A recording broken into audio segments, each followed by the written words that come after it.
ఈరోజు కేంద్రంలో ప్రధాని మోదీ అధ్యక్షతన నీతి ఆయోగ్ సమావేశం జరిగింది. ఈ సంగతి అందరికీ తెలిసినటువంటి అంశమే. దీనికే చంద్రబాబు నాయుడు కూడా హాజరవ్వడం జరిగింది.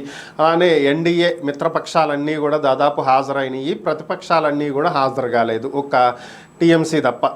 సో ఈ విషయం పక్కన పెట్టేస్తే ఏపీకి అసలు ఏమి ఇచ్చారు, కేవలం 15,000 కోట్ల రూపాయలు అప్పిచ్చారు అని చెప్తున్నటువంటి నేపథ్యంలో కేంద్ర మంత్రి మురుగన్ దీని మీద స్పందించడం జరిగింది. ఏపీకి ప్రస్తుతం ఇచ్చినటువంటి బడ్జెట్లో 50,474 కోట్ల రూపాయలను కేటాయించడం జరిగిందని, వివిధ పథకాల ద్వారా వీటిని కేటాయించామని, కేవలం రాజధాని అంశం ఒక్కటే బయటకు చెప్పినప్పటికీ కూడా చాలా అంశాలు బయటకు చెప్పనివి ఏపీకి కేటాయింపులు చాలా ఉన్నాయని, మొత్తం 50,000 కోట్ల రూపాయలు పైగా ఏపీకి కేటాయించడం జరిగిందని, అందులో పోలవరానికి కూడా నిధులున్నాయని, పోలవరాన్ని పూర్తి చేయటం కేంద్రం యొక్క బాధ్యతని, అలానే విభజన చట్టంలో ఉన్నటువంటి హామీలను నెరవేర్చడం కూడా కేంద్రం బాధ్యతేనని, దానికి తగ్గట్టుగానే ఏపీకి గౌరవం ఇచ్చామని చెప్పి ఆయన చెప్పడం జరిగింది. అలాగే ఇతర రాష్ట్రాలు కేవలం ఏపీకి బీహార్కి మాత్రమే భారీ స్థాయిలో నిధులు ఇచ్చారని చెప్పి మాట్లాడుతున్నారని, కానీ ప్రతి రాష్ట్రానికి ఇందులో